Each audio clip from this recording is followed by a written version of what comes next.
Hello, you're very welcome along to the Matchbook Horse Racing Podcast. What a time to be alive. It's the Dublin Racing Festival. We've just gone through Sunday decks as best we could. Myself, your host, Daniel Hussey, that is Tom Stanley, the regular host of the Matchbook Horse Racing Podcast, and Matt Tombs. Tom, you're excited, I take it. You did a preview with Ruby Waltz, so your prep was done by Ruby, basically, you were saying to me. Yeah, I hope nobody watched that. That was a Racing Breaks preview with Ruby, and I might be saying a lot of what he said.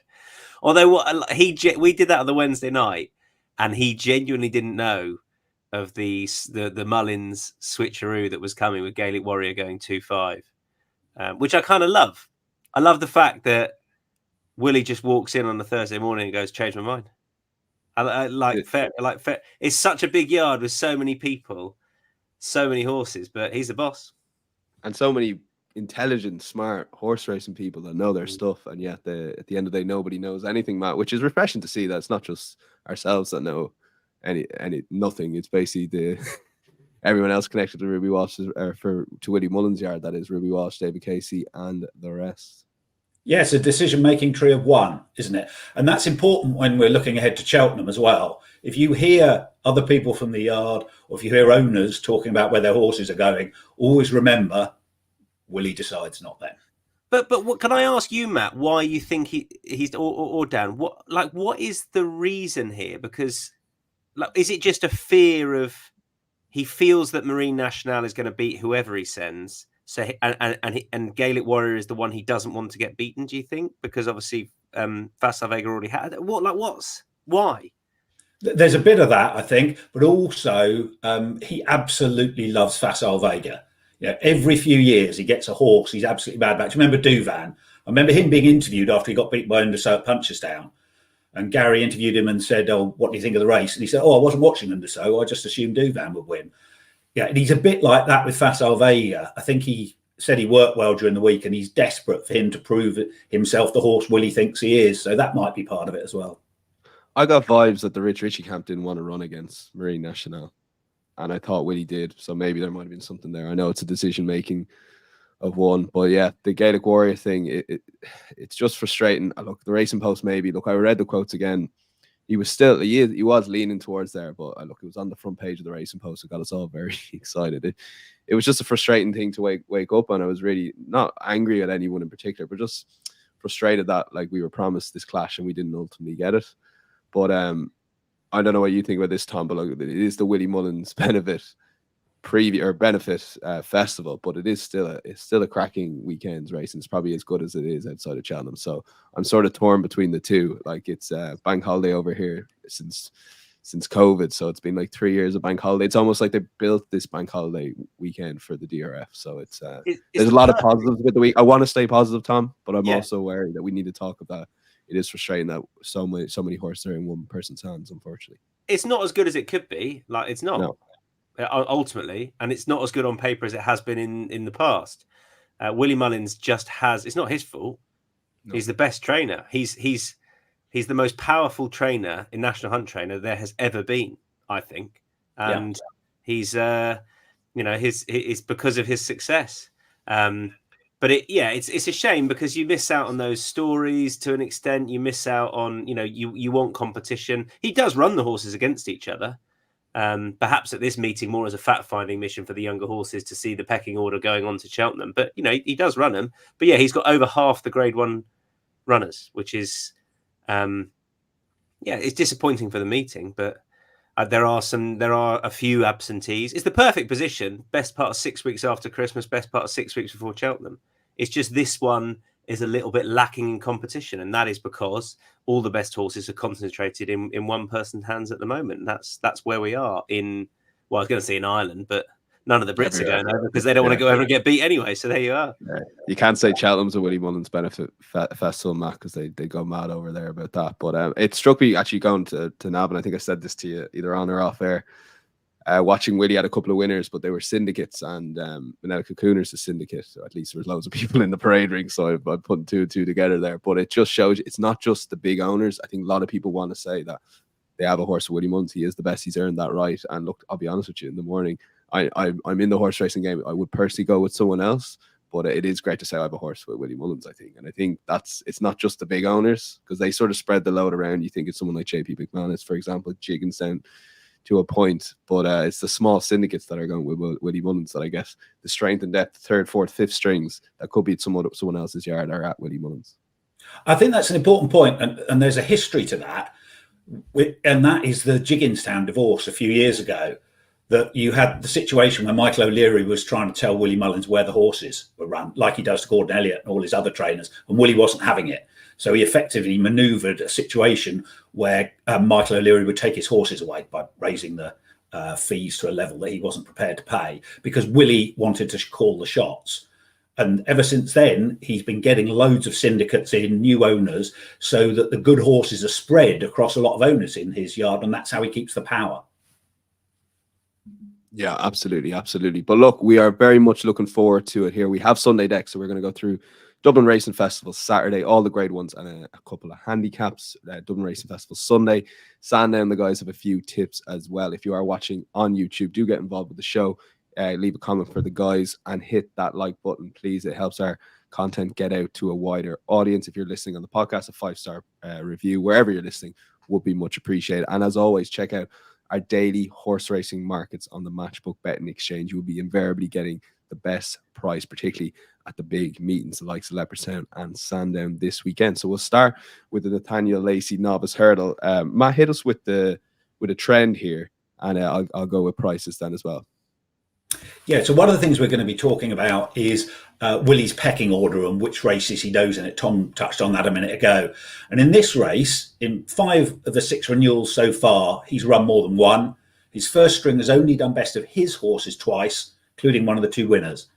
In these staying novice races, especially over hurdles, Willie often doesn't know his pecking order. The value amongst Willie's runners often with his second strings.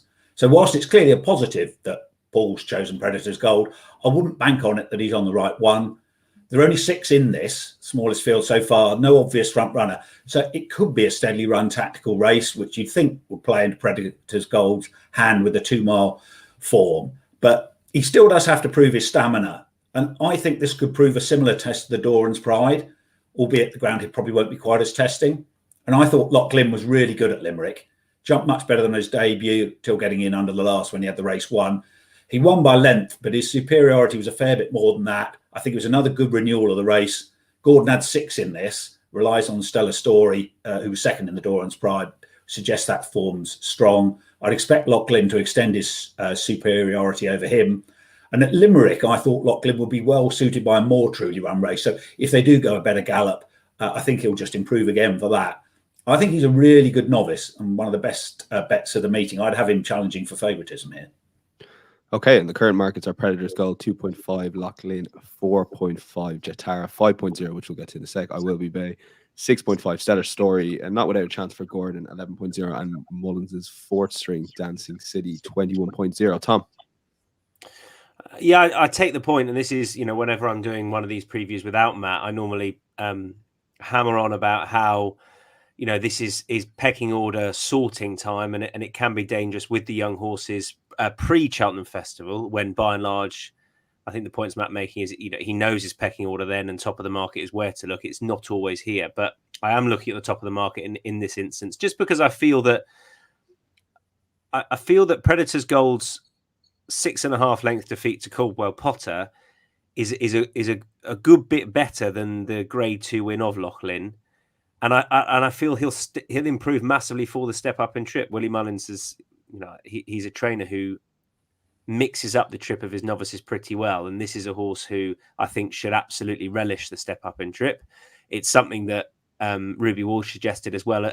His knowledge of the horse is that he will really come on for the step up in distance, and that's the way he shaped last time when back in trip. I just felt that his price is based on the level of form he's shown, but also the fact that he's stepping up in trip. I feel he that's factored into the price, and if he improves for it like I expect him to, then I think he's just about worth backing. So I'm a Predator's Gold backer.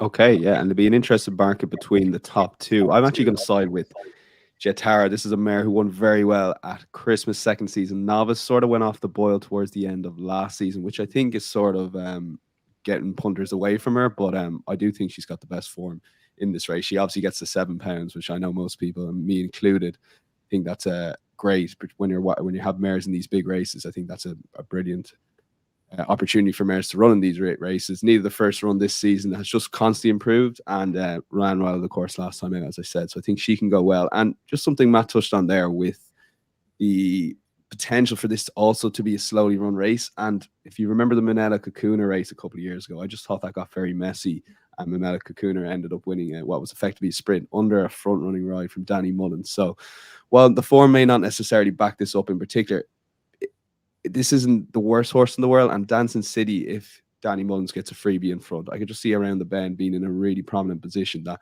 could maybe take advantage of a messy race that won't suit the likes of Loughlin and maybe to a certain extent Predator's Gold. So I think if you're looking for one at a big price in the opener to maybe support and watch and have a fun bet, I think Dancing City at around 21.0 could get bigger on the day as well. Could be Wolf, but my main selection for there will be Jet Tara, Matt's with Loughlin, and we have Predator's Gold for Tom. Let's move on to the spring juvenile hurdle, and let's hit us with the trend map for this race.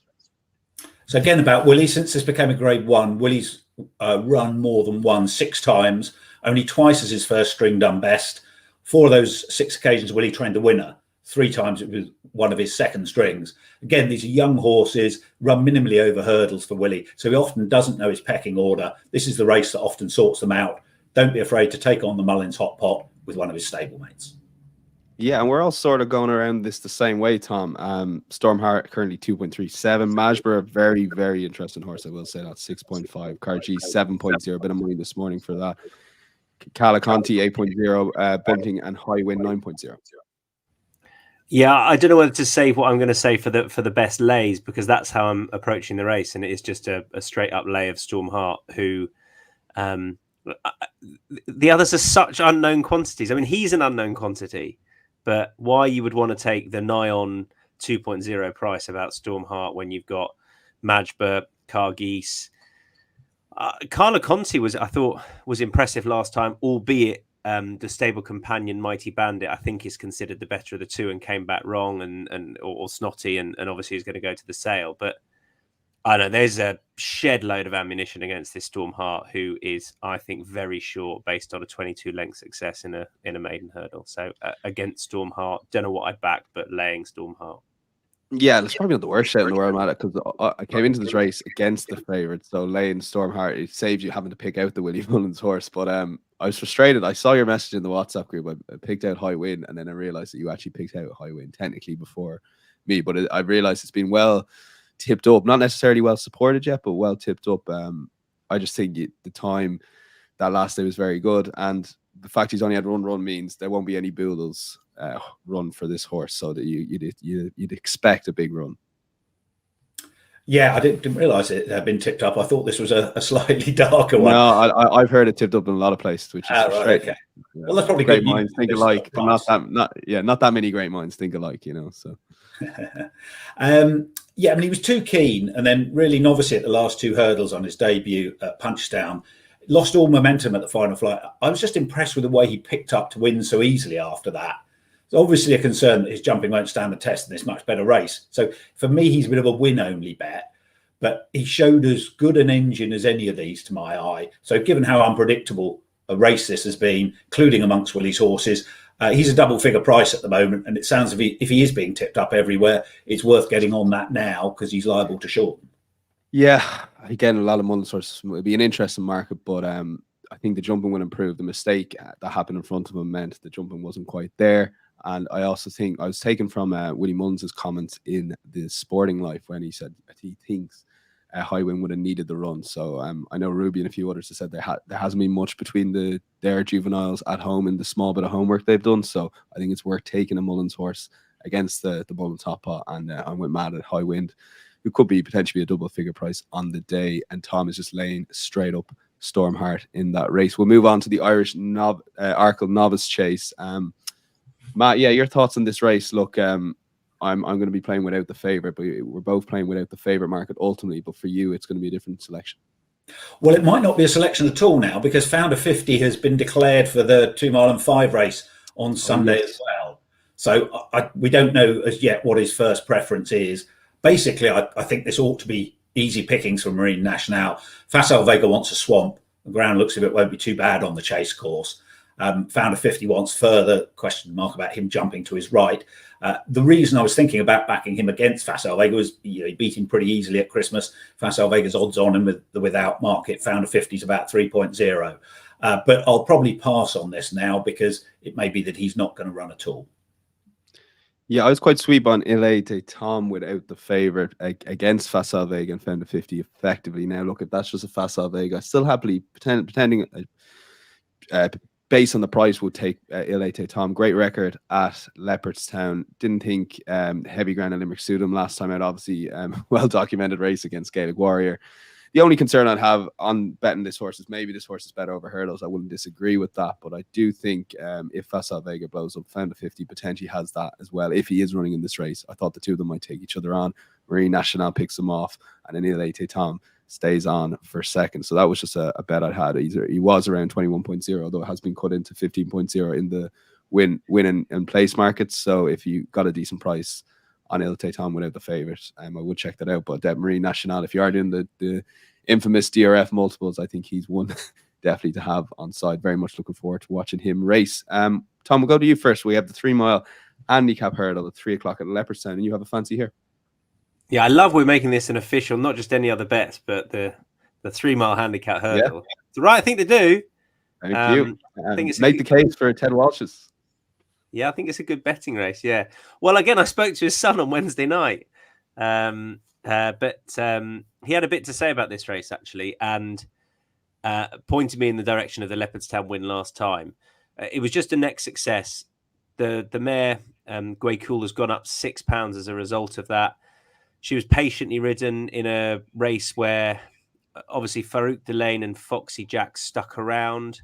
I think she did well to win, but not win by too far, obviously, which is why she's only gone up £6. And she's just completely unexposed at the distance. Like, I get there are other sexier horses in the race. Obviously, the likes of Fine Margin, who, on second start for the yard, ran a really good race last time at Haydock, in one that the Irish dominated because they're, very good. But I just thought he was a bit obvious, really. He may well go on and win, but perhaps that form isn't as deep because it's against a lot of British horses coming back in over to Ireland. She's what is she? I think I put down she's shorter than, but 13.0 I can see currently. Obviously likes the track, and I think the little bit further that it is already suited given how well she saw it out. So I thought win and place. She was a bit overpriced, and Ted's very capable with this sort of horse.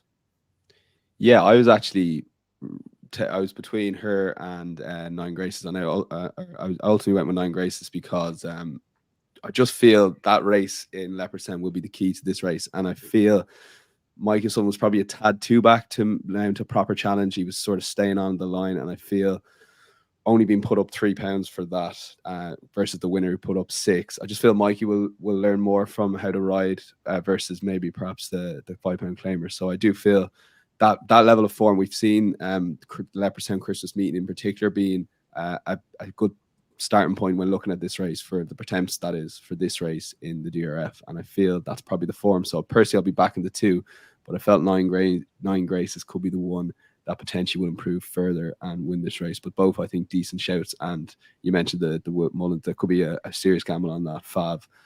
For the Mullins, I wouldn't be against him necessarily, but I do really put a lot of stock in that Leopardstown form, not just at this meeting, but Christmas. So hopefully that bears fruit. So that's Nine Graces and Great Cool for Tom in that race. We'll go to the Irish Gold Cup. And no bets here on Galloping de Champs. I know you have a trend map, but briefly on this race, it's 2-0 to Fast or Slow at Punchestown, but you do feel this is a different horse at Leopardstown. Yeah, it could well be. The trend is that horses that ran in the Savills Chase, 17 from 86 this century, 23% profit. Unsurprisingly, it's been a good guide, but it's not been the winners of the Savills that have been winning here. Only 3 of those 17 were doing the double. Delta Work 4 years ago is the only one since Beef or Salmon. And it's not as if the Savills Chase winners are getting beaten. The last one to get turned over was the Listener. These days, the training approach is to freshen up the Savills Chase winner. all the last 10, other than Delta, went straight to the Cheltenham Gold Cup. No horse has ever done the Savills Chase Irish Gold Cup treble, or King George Irish Gold Cup. To win those 3 Grade 1s in 11 weeks would be a brilliant achievement. It's something really historic that Galopin Des Champs is trying here. And given the issues we have with getting the best horses to run over the winter, with my racing fans hat on, I really, really hope he does the treble. From a betting point of view, it's a horrible race because he didn't back up his Mammoth Gold Cup run at Punchestown 40 days later. He put up a similarly huge performance in the Savills Chase. Can he back it up after 37 days later? And as you alluded, Daniel, fast or slow, he's got to prove he's effective going left-handed. He jumped out to his right in the Ultra, was beaten off 150. So it's just so uncertain what sort of performance the big two are going to come up with that I'll sit this out from a betting point of view. But I really hope Galopin Des Champs wins. Tom? Matt, what's your view on if he takes this going on to the Cheltenham Festival? Does it just depend on how hard a race he has? But because he's got one main horse to beat, obviously, who has beaten him a couple of times. But it looks as though this might be a bit of a cakewalk. But is that going to impact your view on a returning Gold Cup winner and how hard it is to win more than one Gold Cup consecutively?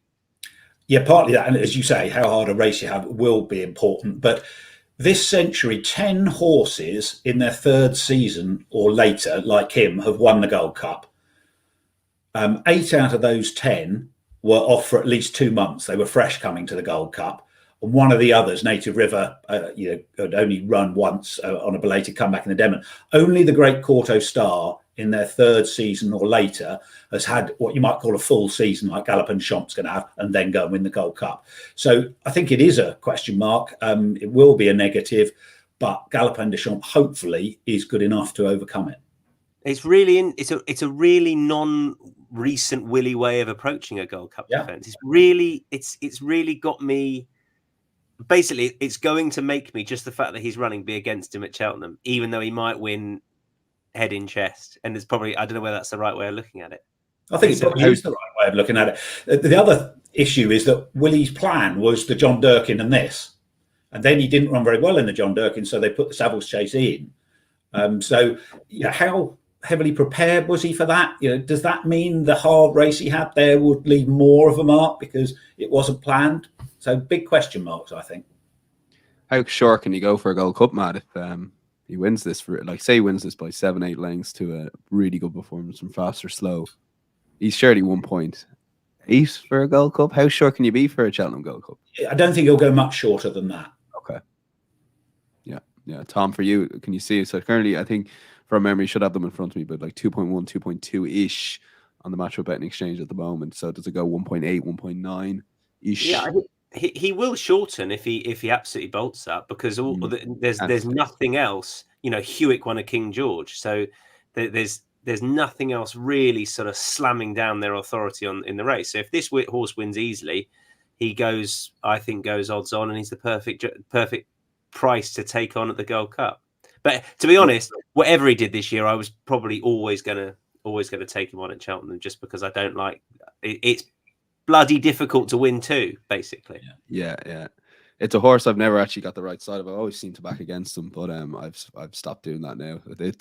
I decided I was going to stop doing it when they started turning for home in Savills. I go, I won't be backing against Galopin Des Champs under any circumstances again. It'll be no bets or backing for him. So I do think the fact he's a different horse versus Fast or Slow means he's definitely won pretty infamous DRF multiples, perhaps. So do maybe stick in and watch the race, sit back and enjoy it. We've got a couple of any other DRF Saturday bets, myself and Tom. My one is for Pat Drew. I'd be quite sweet on Pat Drew here. I was unfortunately quite sweet on him at Christmas when he fell. It was probably not Keith O'Donoghue's finest hour in the saddle, but he tried to get him up at the inside of Rachel Blackmore and fell. I think the form of that will be key to this race, and I do think out of the 3 that ran in that race, the front 3 that will be running here, I would want to side for Pat Drew. Well found in the market, but around 6.0 would be for me. It was a heavy fall, which would be a small bit of concern, but he did run against Hunter's Yarn almost to freshen him up again. The jumping was still not the best, but I can still see that jumping improving slowly as he gets more experience, and I think the form's been franked in that race, so I would be quite sweet on Pat Daru in the 410. Tom, we have a bit of a, I would say, a shit show in terms of the bumper, where we have the top two in the bumper, which is arguably the best clash in grade ones to a point on day one. But, or well, it's not grade one, but it's grade two. But it's Dream to Share and Redemption Day are running again in the bumper. How did we let this happen? Well, because you can do it in Ireland. And it's, I think anyone that's thinking, obviously the horse has had a slight issue, but they're ultimately doing this because it's late in the season and they still want to protect that novice status going forward into next year, I would think. So, I don't think it's a negative that he's running in this. How is he basically 2.2? I'd back him at 2.0 or bigger. He is his form is so much better than Redemption Day's form, for my money. And we know enough about this horse. We know enough about his ability. He's a 2-time top level winner at Cheltenham and Punchestown, and I think he should be way shorter than this. Everything he's achieved tells us, and it's not like he's younger than Redemption Days. He's only just turned 6. I genuinely think he's a penalty kick. I would have him a way. I don't know. Contest. I don't know, Tom. If it's a horse, it's a horse that'll be added to at least one multiple, maybe on the day. But I would love to see the market on this because Mullins has a lot of horses against him, particularly. They've achieved nothing. They've achieved nothing like what. Agreed. Yeah. Agreed. Like. What we know about the horse is that he's a dual Grade 1 winner. He's carrying the same weight as the lot of them. He's got to give £3 to a couple. Carrying the same weight as a few of them. He's a look. Prop. I was just playing devil's advocate there. But I would give a mention to You All I Know, won a bumper in Galway. I keep an eye on the market share at Jody Townend rides, which means you might be getting a artificially bigger price than you would, considering Patrick Mullins probably had to pick Redemption Day. But there is an eminent Mullins horse in that as well, around 17.0. You could just see that getting absolutely smashed in and pissing up Tom. So I would be tread carefully there. And Matt, a quick word on bumper horses being allowed to run in bumpers the following season, just because perhaps maybe they jump like a snooker table in their practice. So maybe they're going down the bumpers route, or maybe he had a setback. It's hard to know with a Dream to Share. Well, I wouldn't have any graded bumpers. To me, bumpers are there to educate horses. If you don't want to do the Henry de Bromhead thing of educating them over hurdles, I think that they have a really good function in racing for that on a day-to-day basis. But I wouldn't have any championship events. Once a horse is good enough to be hard trained, it should be going over obstacles. Look, there's a bigger audience than normal for the likes of Dublin Racing Festival. I can definitely see a couple of my mates going, did that not run in a bumper last year? Did that not win the champion bumper last year? Why is it running in a bumper this year? And I don't have an answer really. So I agree with the guys. It's not a novice race, is it? I mean, in theory, you could win the Cheltenham bumper 3 times because you could run one race to qualify as a 4-year-old and then just run in it the next 3 years as a 4, 5 and 6-year-old. And then you get your 4 runs. So you could do that. Yeah. Which is a bit depressing there. At the end of the day, they are flat races. I do think they have probably more than that. I do think the Grade 1 bumper adds a lot to the Cheltenham Festival. I do like this Grade 2 bumper here. Look at the previous winners of this race, by the way, including Dream to Share, that is. But look, maybe we need to have a look at that, particularly those reels there. The City Isles. Tom, we'll go to you on this. There's agreement with you and Matt, which is great. Yeah, I didn't necessarily. Well, no, I don't know whether to expect it or not, but I'm a huge fan of this. Hermes Allen. Weird. I thought he would be top rated in the race, but he's not. That goes to the horse that won the Henry VIII last time.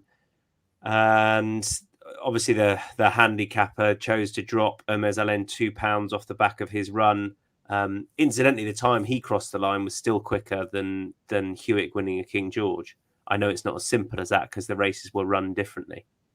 But you have it in for Hewitt, I think, Tom. That's twice he's got a poor mention.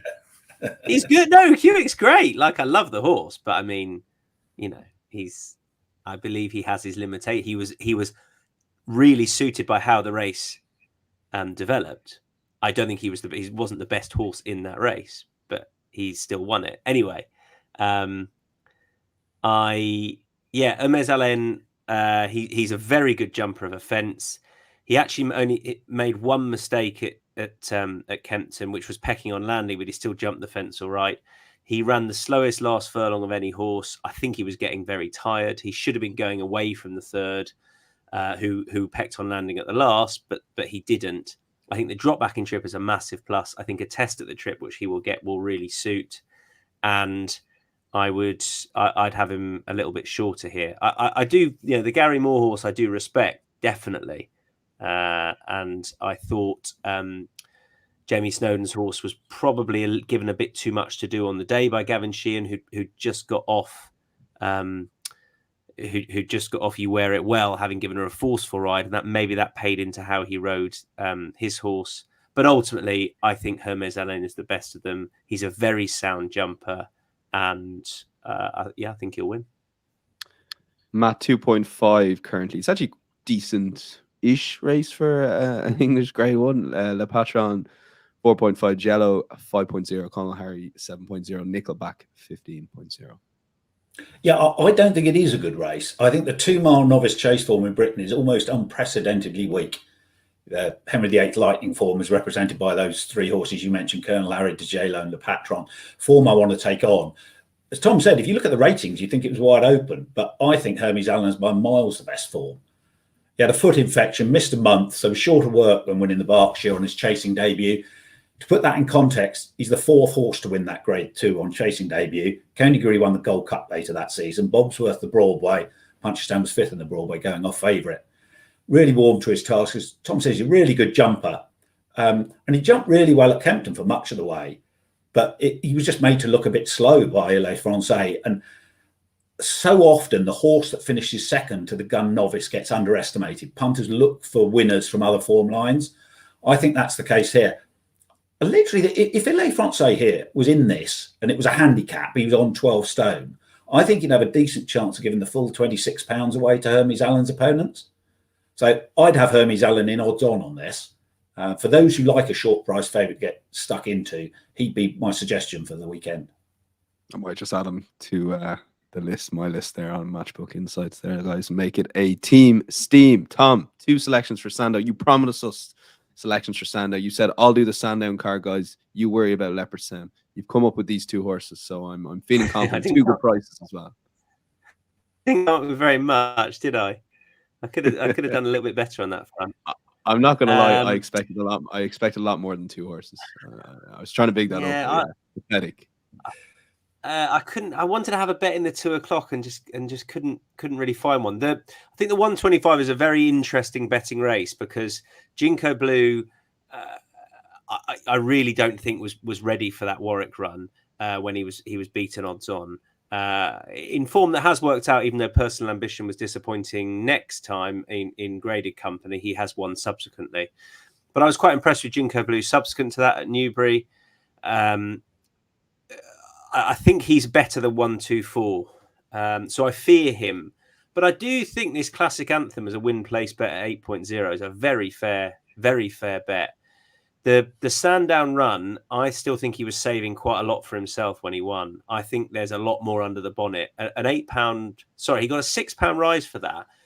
And then they decided to go to Plumpton, which I just think was a weird move. I don't know why they did it. It was the day of good prize money at Plumpton, although that race was only worth, I think, 8. It wasn't a huge prize money race at all.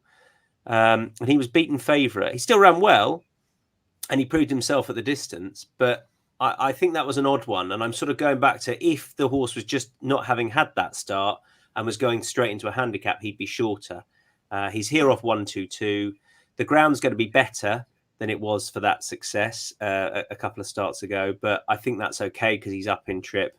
And for all I think Jinko Blue's fairly treated, I'm sure that Classic Anthem I'm sure he's a 130 plus horse. So I'll take him at 8.0. And the other one is in a pretty competitive chase. It's Bangers and Cash, one of 2 who I was interested in betting. Ben Pauling's horse, though, who wants a sound surface and gets it here. The cheap pieces on last time brought about a good bit of improvement. He got tired, but I'm hoping that puts him right for this, for a yard that are having another excellent season. He stays a little bit further. He'll get a handy in the van ride, which I always like at Sandown. I don't think Cheltenham is the ideal spot for him.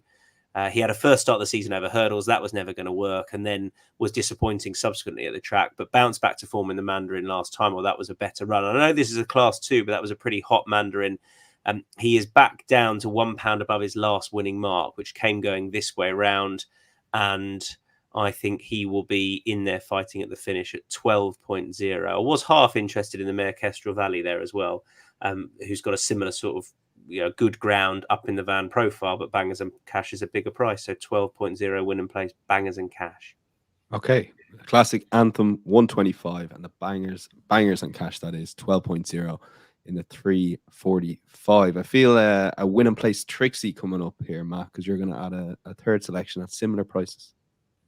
Yeah, this is in the 2 mile 7 handicap hurdle at 310. West Balboa can give the weight away here. I think she won off 130, 135, then in a minor conditions event at Aintree. Then she ran in the long walk. She's off 143. So if you add £7 to that, you got a gelding rating of 150. So even in an ordinary division, it's notable she went off favourite for the long walk, but she was much too keen. Slow gallop there, didn't run a race at all.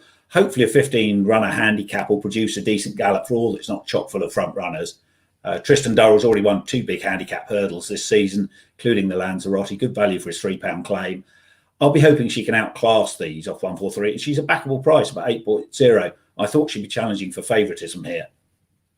Okay, 3 selections there. West Balboa in the 310, Classic Anthem in the 125 for Tom, and Bangers and Cash 345. Insights.matchbook.com. Full recap of all the selections from Friday afternoon. Just search Matchbook Insights in your Google bar. We'll move on to the DRF Sunday. We've just gotten decks, so we don't have prices at the moment. Matt, unfortunately, I'm just staring at the Racing Post, which still has Grange Care West at 7.0. So that's there goes that dream. But Matt, your thoughts on the race, because this was a bit of a surprise declaration. At least took me by surprise. I'm not sure about anyone else.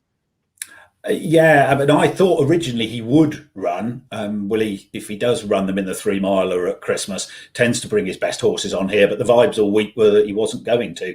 And then when Gaelic Warrior got diverted to this, it seemed less likely. But he is here. The trend is that since this became a Grade 1 in 2002, winners of that Neville Hotels at Christmas, 4 from 10, 42% profit. So despite this being 3 furlongs shorter, it hasn't been a problem, horses dropping down in trip. And Grange Clare West is the best jumper I've seen amongst this season's novices in terms of being neat and efficient, saving energy as you need to do over longer trips. He jumps and travels. Whilst Corbett's Cross didn't jump that well, Floringport had to go down the worst of the ground around the inside. Visually, he was really impressive at Christmas. History has shown that that race is a good trial. And in Grange Clare West's case, I think he's a speedy 3 miler rather than a real stayer anyway. So I'd be even less worried about him dropping down in trip. And his jumping is going to put Gaelic Warrior and Factor Files jumping under pressure. Gaelic Warrior's obviously got to prove he can go left-handed. And Factor File has been a bit hesitant and slow at some of his obstacles. He did jump better the last 2 last time. So maybe in a better race where he's going quicker, he'll jump better. But he'd been a bit slow. And Gaelic Warrior out to the right, whereas Grange Clare West is just a really good jumper. And I think he can turn the favourite over here. Okay, and the favourite, that is, Tom, is being ridden by Paul Townend, Mark Watson on Factor File. We still don't have a jockey up on Grange Clare West. If anyone sees that on screen before we're done, let me know. But yeah, you're going to be against the favourite here. I guess this is the easiest lay case in the world. Jumps to his right, therefore I'm against him. Ta-da! Now, would you, to be nuanced in that, Tom, is Leopardstown, would you get away with that a little bit more than Cheltenham? I mean, that is obviously yes, but how much more? Yeah. Ultimately the question. It's not quite as turning, is it? So yeah, probably. But also, I suppose he is. I don't know how much better he is than Grange Clare West. That enough for it to be the price differential they have is my only feeling. If I was going to bet one, it would be Grange Clare West, who I think a 6-length defeat of Corbett's Cross is very like I'm a big Corbett's Cross fan, who I guess Patrick on Grange Clare West, Matt. Interesting. Yeah, don't read out what I just said there. Sorry, I didn't realise we were reading that. How many Dan pounds said, penalty thank did you put you. in? And then why have you put a thumbs down, Dan? No, he hasn't. What do you think? Yeah, what do you have does that change your view, Matt? Or doesn't help, Matt. There's positives and negatives, isn't there? Patrick Mullins is a top amateur, but no one would try and say as a top amateur he's as good as Paul Townend or Rachel Blackmore or Jack Kennedy or anything like that. But so that in a sense is a slight negative. But Willie has a big history of putting him on the good horses that actually win these races when he gets the runs in the Grade 1s. They can only run in, 21 races that are open to professionals. So he can't run in many of these, and the fact that Willie's put him on here is probably a good sign. I'm still out to lay Gaelic Warrior. I mean, I imagine Paul Townend will say to Patrick Mullins, "There's going to be space up my inner. Don't take it." So yeah, thanks for that laugh. In my head, that was really funny. I gave you one at the end there, Tom. I don't know what else you expect, to be honest. Like you're laying Gaelic Warrior because he jumps right. Is there anything else to add to this before we move on? He's just really short. I don't know if. He will be short. He'll drift out a little bit from 2.0, but it's a good race.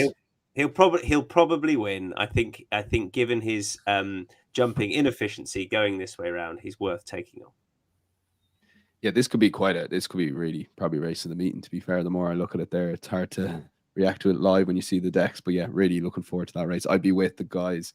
Side with Grange Clare West, I think you'll get a decent price, and I think Gaelic Warrior is just about worth taking on, but tread carefully there, I would say. The Tattersall's Novice Hurdle, Tom had an anti-post for the show here, not declared, but is there anyone else you fancy in the race, Tom? So Ballyburn was my novice horse to follow this year. I'm a huge fan of the horse and was absolutely devastated when he got beat at Fairy House by Firefox, but was adamant afterwards that he's going to turn out to be a better horse than Firefox. I stand by that. I'm not really interested in him for this race because I'm not convinced about him back over the minimum. So I want to see what he does here. But I would love him for a 2.5 miler at the festival. What is that called now? The Barry Bingham. Oh, it's the Barry Bingham, right? Barry. Yeah. So I love him for that. But is that what does Willie tend to do with these horses? Supreme. Segea Hard, Appreciate It, Styrian Falange, Classical Dream. They mix it up, don't they? They can go either way, right? Yeah, absolutely. Yeah, he runs like he runs like the old days of a Ruby Walsh winning from the front in the Supreme. The only fear is he might, if it's slowly ran, he'll be potentially a speedster might get him, but the sprint tends to be ran well like that, and I think Ballyburn will lead throughout that. So Matt, I'm sort of torn with that because Ballyburn is quite an exciting prospect, but I say there's 3 decent horses take him on here in Farron Glory, Slade Steel, and perhaps maybe Daddy Longlegs as well, the second string. Yeah, if the ground dries out. So that's going to be important, I think, here. The trend is that since this became a Grade 1 in 2003, when Willie's run more than one, only 4 times out of 11 has his first string done best of his horses. So he's got a fantastic record in it. He's won 10 of the last 11, but this is where he sorts the pecking order of his speedy novice hurdlers. So with his method becoming increasingly spring focused, it's likely that's a trend that will build, and the value can be with his supposed lesser lights. Like Tom, I like Ballyburn, but he's too short given that context. The one that I was impressed with, particularly looking at the prices that we had before declarations, so with a lot of them in there, they shouldn't have changed too much, but that's Slade Steel, who was about 8.0. They were riding King of Kingsfield too aggressively when he beat him, but he wasn't seeing the best effects. Slade Steel was really good, though. He was well on top at the line, winning by 5.5 lengths over 2 miles at Naas. Henry thought the Royal Bomb would come too soon, so he went up to 2.5 to the Grade 2 Navan hurdle. Not so much that he wanted to step him up, it was just when the race came at the right time. That was on heavy ground and high wind, so tough contest. They went steadily. He travelled well there, quickened to win a shade cosily. Yeah, I'm still open-minded about what his trip is, but he's the other one that boasts high-class novice form, and he just looks the wrong price here. If he's anything like 8.0 and the prices come through, I think he's good win and place value. Again, interested to see who's on Daddy Longlegs, but I would do a small win place bet. If you forgive the run last time out, definitely this was one of the Mullins' Patrick again. Patrick again. Brilliant. So win in place for me, Daddy Long Legs. We'll move on to the Dublin Chase. And yeah, we're all in agreement here. Look, the price is there. We don't have prices in front of us, but this is a Gentleman to Me taking on Dino Blue, who's taking on El Fabiolo. And I think there's depth to this race. Matt, I won't be playing against the favourite here, but I think you can make some sort of case.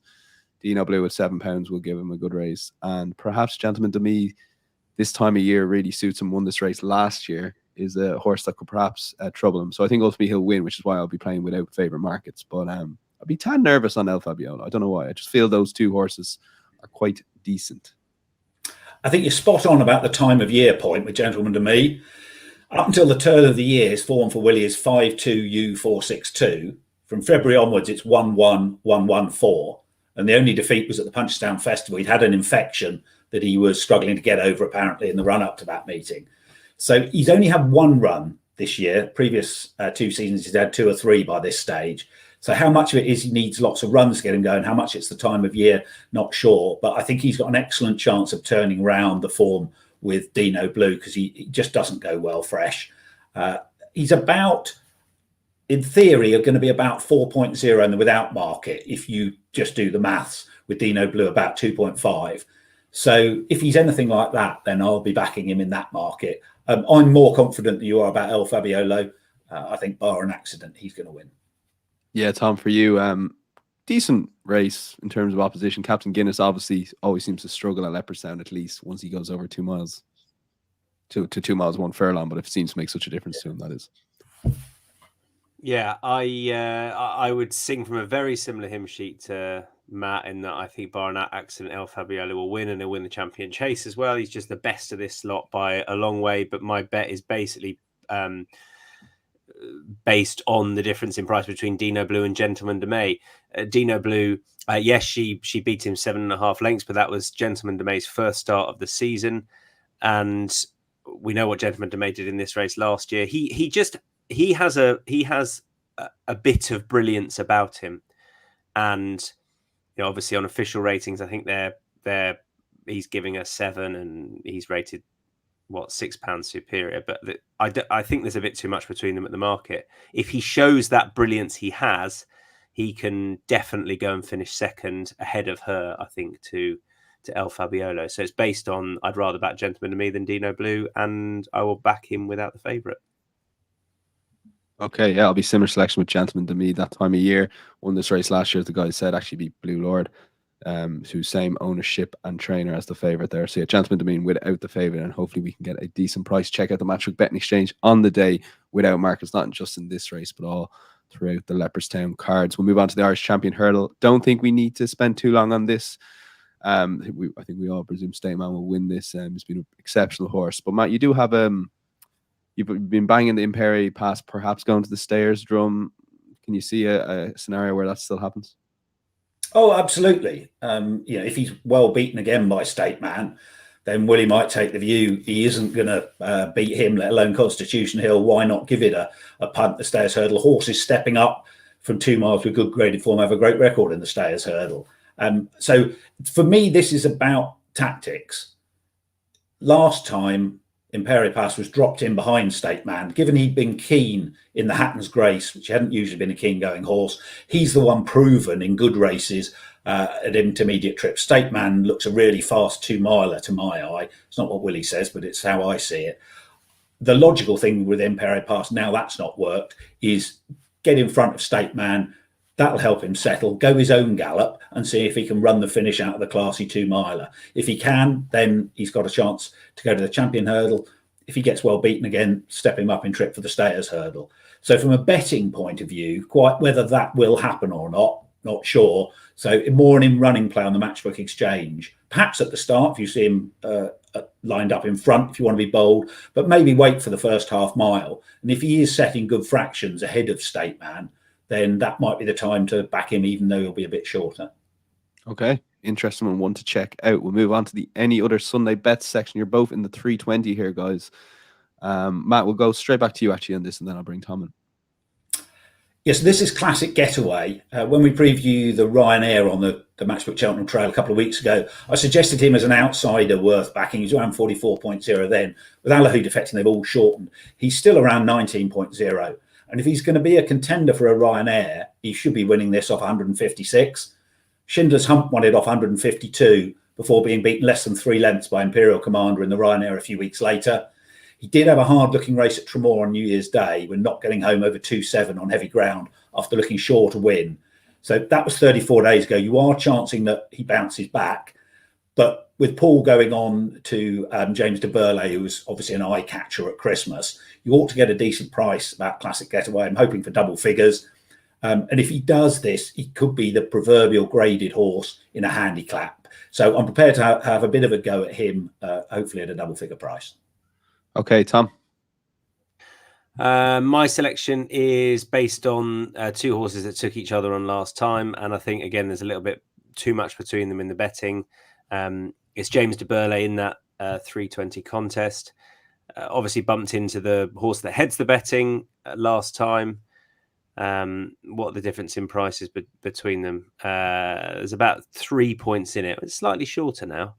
But that was Meeting of the Waters who won 10 lengths on that occasion. I think the slight drop in trip is going to suit James de Burley ideally, and I still think he's got more to offer off a mark of 149. He wasn't that strong at the finish last time. He isn't always over 3 miles, but I think you get a prominent ride over this shorter trip, and I think that should suit him. I don't think there's as much between them as the market would suggest based on Meeting of the Waters' success last time. Interesting, they've gone with a hood. I hadn't realised.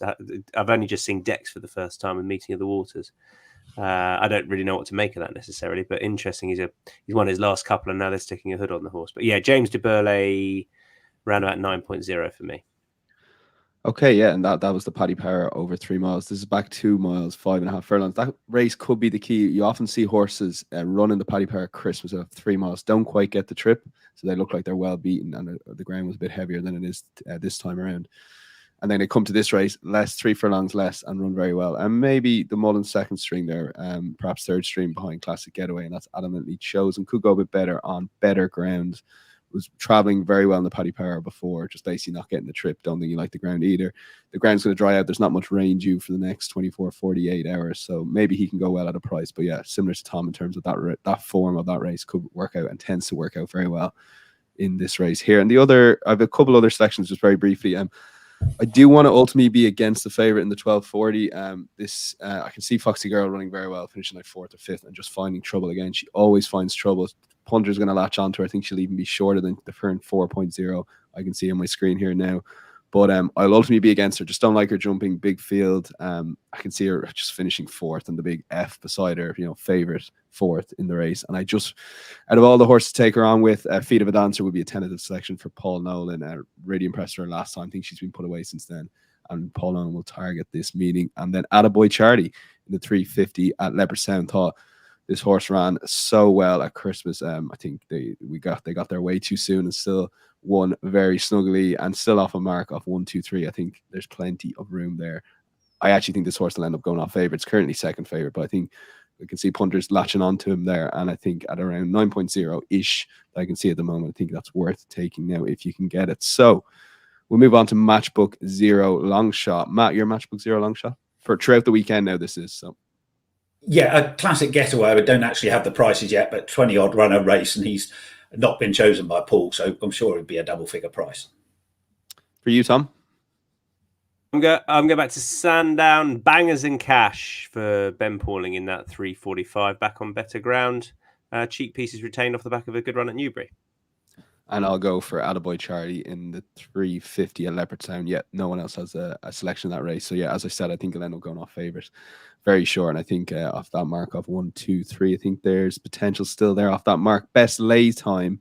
Matt, you've saved this. You stayed quiet. I'm pissed off about this. I tried to set Matt up to bring him in.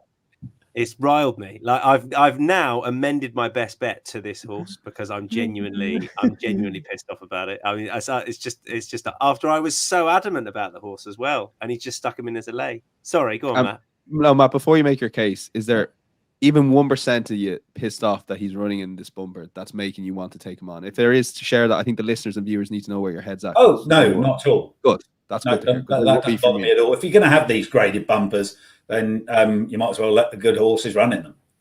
So it's not that. So why might I want to take him on? The winners of this bumper have finished 5-1, 2-2, 1-1 at Cheltenham. And this is priced up on the basis that the first season bumper horses haven't shown anything like the same level of form as a Dream to Share. Of course they haven't yet, nor had any of the other winners coming into this race. So the law of averages says one of his opponents is of a similar level of ability and that they are all well and race fit. Those results at Cheltenham show you how good you have to be to win this. It's getting better every year as it gets bedded down. Yeah, they improve a bit between now and Cheltenham, but given how good a race this is, if they're winning this 5 weeks before the festival, they're not far short of where they are at Cheltenham. So there's been a lot of chat about how well his bumper is working out, the Cheltenham form, and that's right. Of the 20 he beat at Cheltenham, Factorvile's gone over fences, but the other 19 have run over hurdles and 18 have won a hurdles race. So field sizes for the Cheltenham bumper vary, but that's the best in recent years in terms of runners winning a hurdle race the next season. 16 in Relegate's bumper was the next best. But in terms of graded novice hurdles, 10 have tried, only Captain Tegan Loughlin have won. So whilst the Dream to Share's Cheltenham bumper is working out well, it's strong form, you do need to look beyond the simple number of hurdles winners. Might not be quite as strong as it's perceived. But a bigger factor is he's had an injury to his hind leg. So, we don't know how much ability he retains or how fit he'll be for this. So against what's likely to prove a strong field at around 2.2, I'm going to take a little bit of Tom's money. Okay, yeah. I'm toying between perhaps Lane, Predators, Gold, and then remember how bullish Ruby Walsh was. I can just see him pissing off then. But there's enough to take him on there with Jatara, Loughlin. It's tough, isn't it? Like, well, then Ruby knows nothing at the end of the day after the Gaelic Warrior thing, so who knows? I mean, that's Tom, that's obviously why I've put up a Dream to Share, right? The only reason I've put up a Dream to Share is because I've done a preview with Ruby who told me nothing's as good as a Dream to Share. Really? Okay. That's it. Your caption should be not Ruby Walsh. That's it. Well, you might. But because, as we know, Matt, they don't know how good they are. They actually don't. They actually don't. So, and so there we are. If you look at that form at Cheltenham, the last 5 years, 1-2, 2-1-1. That's how good the winners of this are. So, some of these, at least one of these, is going to be a really good horse on an average year. Yeah, that bumper form's working out superb.